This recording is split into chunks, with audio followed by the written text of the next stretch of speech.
Top 14 dancers. Let's go.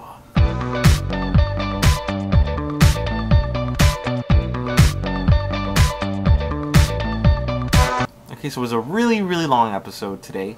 Top 14 dancers, your judges are the same, everything's the same, so let's start.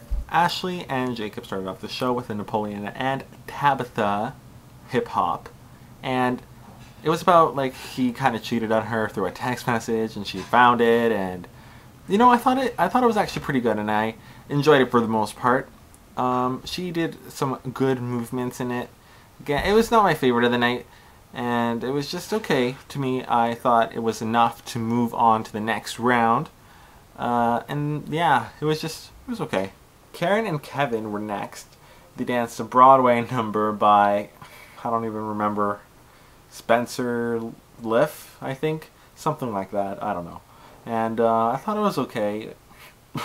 Never mind. No, sorry. I completely thought this was bad. I don't know what I was saying. No, it wasn't very good at all.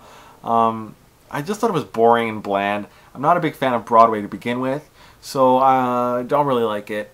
I didn't like it. I think they're both overly confident and very conceited, and their personalities are not very attractive, and their dancing is just subpar, and I'm not feeling you guys right now. So I hope your solos are up to date, because last week they weren't so hot. Russell and Noelle were up next. They danced another foxtrot by I don't know.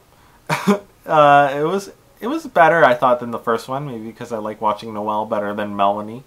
But I thought it was okay. They had a couple of cool moments. I thought it was a little bit overpraised. I thought it was just okay. The judges kind of liked it way more. They seem more humble and likable, whereas the other two, Karen and Kevin, seem more cold. And I think that's why I like this couple more, and I'm rooting for them, whereas I'm not rooting for the others, you know? I don't know if I'm wrong. Leave a comment if you disagree. Channing and Victor were next. They danced jazz by Tyce Orio, and it was all kind of funky and in there, and I just kind of thought this was really weird. I thought the cage idea was kind of cool, but the music in this piece was so weird. It was just kind of deep doob dab dee doob dab dee, and I was just like, I don't know. It was kind of hard to follow the dance because they weren't going along with the beat, because the beat was impossible to find. It was impossible to find the beat, and I think that's why I was kind of struggling with this dance. I'm like, where's it going? What is this? I don't know. It was just okay. I just think it's kind of weird how Victor hasn't even been given something really out of his comfort zone. So until he does maybe like a tango or a quick step, we'll see how he does. Legacy and Kathryn were next. They danced a Paso Doble by Tony Meredith. Melody was taking a vacation this week.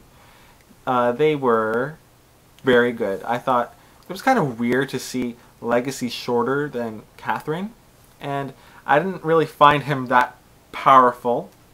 I thought she did very good, and I thought maybe she might have been one-dimensional because last week she was all cutesy and we've only seen her that, but she was full of passion in this dance, which was good. That's what it requires. Legacy, I thought he did good. He was just shorter than her, and I thought that was kind of, I thought it would have been cool if he was more tall. That's like the worst comment ever, but I don't know. That's how I felt. I thought he wasn't as dominant as someone else could have been, but I thought the dance was pretty good.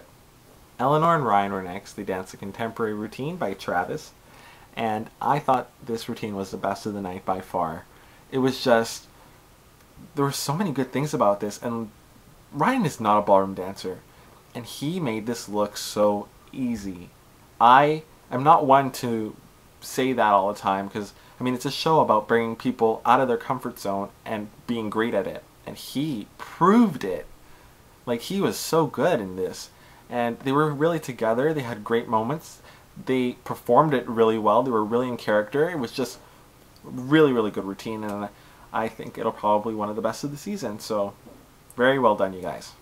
Nathan and Mollee ended off the show with the Laurie and Gibson pop jazz routine, and let me tell you how this routine was so built up. I was really excited for it, and then I don't know what happened.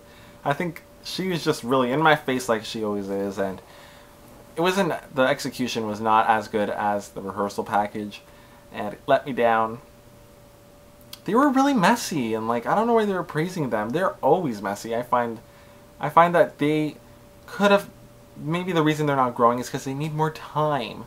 They're both so young, and I think maybe had they waited to maybe put them in another season, they would be better. I just feel like they're really good, but they are not at the potential, their maximum potential.